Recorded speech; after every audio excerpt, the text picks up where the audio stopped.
and welcome to PT on Ice Daily Show. I'm one of the two lead faculty for Modern Management of the Older Adult with Dustin Jones. You are in my gym today, so I'm going to try and speak loudly, and my guess is you may see my dogs, and you're also going to hear my little one who is trying to become a podcaster by speaking in the background. So if you guys are looking to get into any of our course offerings, we are in British Columbia end of February. So February 22nd, 23rd, I'm going to be in Victoria, and Dustin and Alan are going to be in Vancouver. So if you guys are in Canada, like me, and are looking to jump into one of our live courses, that's our only Canadian course on the books at this moment. And if you're looking for some of our online offerings, our Modern Management of the Older Adult Essential Foundations is starting on the 18th of March, and Advanced Concepts is starting on the 11th, which is our new inaugural course. And if you haven't taken the online version of Essential Foundations, that is a prerequisite for the Advanced Concepts course, which we are currently putting together.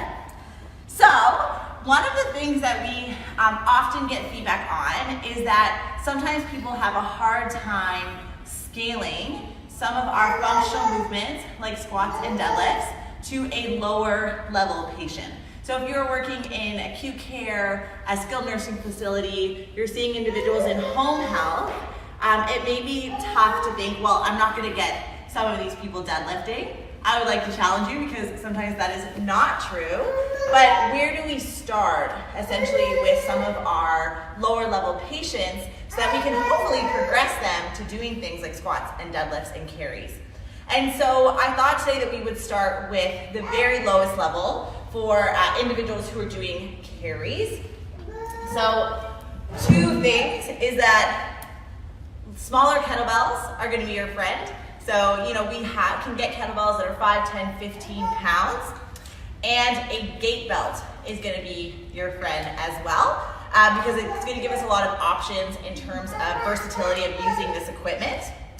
So if you have a person, for example, who is not able to weight bear, so is going to be sitting in a wheelchair, one of the things is that we can start working on grip strength and loaded carries in the chair by just getting a person to hold on to a weight either at their side beside the wheelchair, or putting it on them and having them hold onto it and just doing a static hold.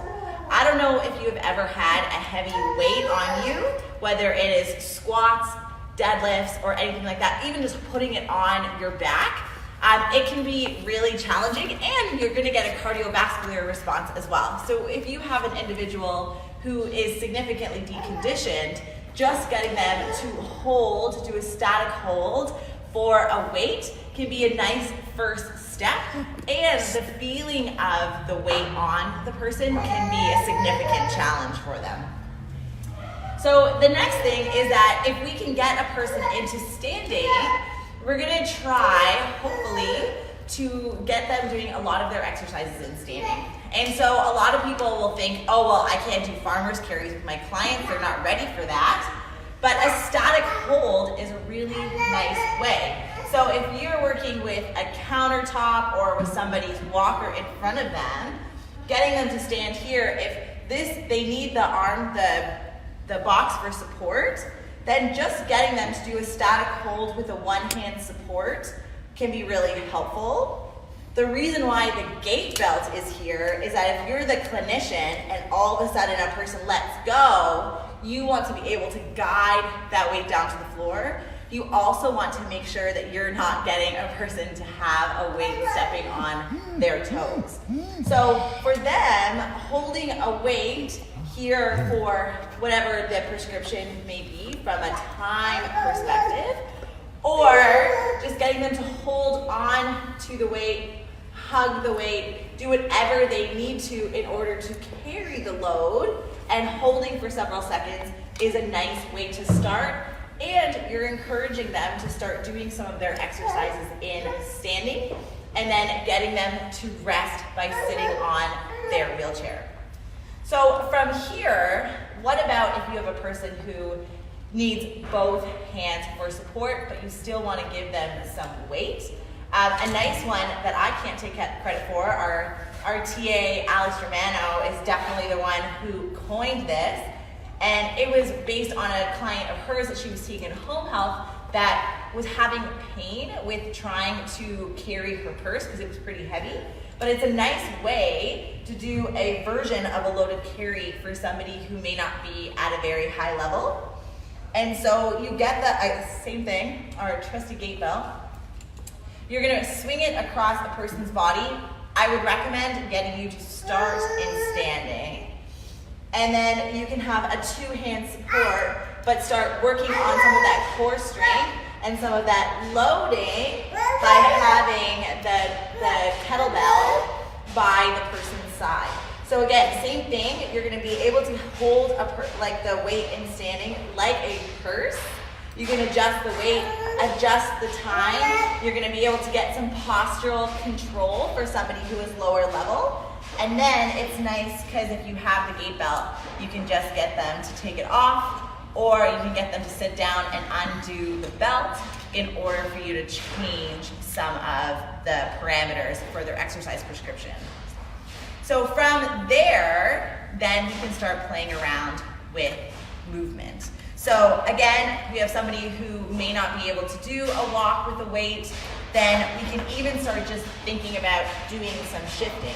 So if you can get them to switch the weight in front and hold on to the kettlebell and going back and forth, that can be super helpful because one, you're getting that little bit of weight shift, you're playing around with the position of the weight, and you're allowing them to have that extra upper extremity support that they may need in order for them to stay steady and upright. So if you have a person who is in sitting, just doing some static holds, working on grip strength, either by the side of the wheelchair or in front of them, and your exercise prescription and intensity is based on the amount of time you're holding onto the weight, how their cardiovascular response goes, and when they need rest to maintain that certain level of intensity is going to be a great place to start. From there, doing a static hold by the counter with a walker in front, for example, with that weight, adjusting weight, time, static holds, etc. From there, we can start playing around with a purse carry, for example, if an individual is having trouble with grip strength. The first type of client that comes to mind is somebody who has OA or RA in the small joints in their hand, and grip can be painful.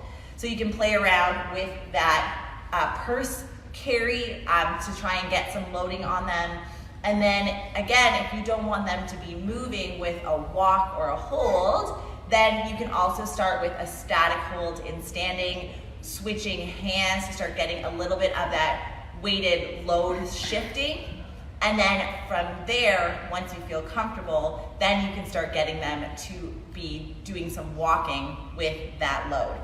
My daughter has stolen my gait belt. I'm gonna try and steal it back from her, see if she'll let me. Hey Maya, can I steal that back? Thank you.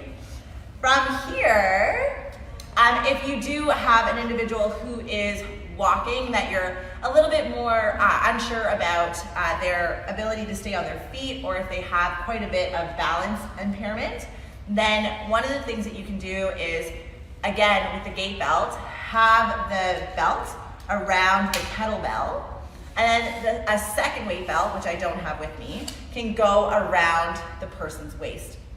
So as they're doing a loaded carry walk, you are holding on to the gait belt, not with your arm bent, but with your arm straight, because if they do drop it very suddenly, you don't want that quick jerk of your arm or elbow to cause any sort of tendinopathy in your arm. You want to keep yourself safe.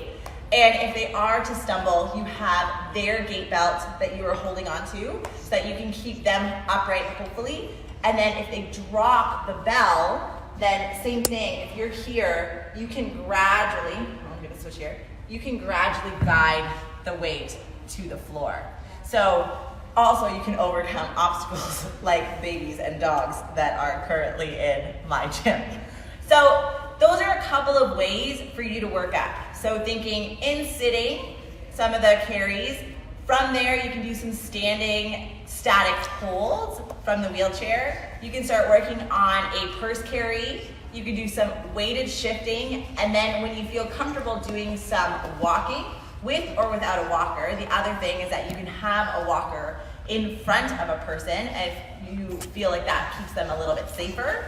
And the use of gait belts is a way for you to allow a person who is lower level to get into some of these functional movements in a way that is accessible to them in the state of physical resiliency that they have.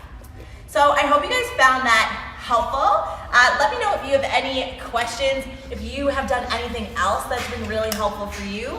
The more we can share some of these ideas, the more we can start loading up our older clients and getting them as strong and fit as possible, no matter what their birth date. So if you guys are looking to get involved in some of our online course offerings, we have Modern Management of the Older Adult Essential Foundations starting on the 16th or 18th of March. Advanced Concepts for those who have taken the online course starts March 11th. Otherwise, hopefully I'll see you in one of our live courses. All right, bye guys.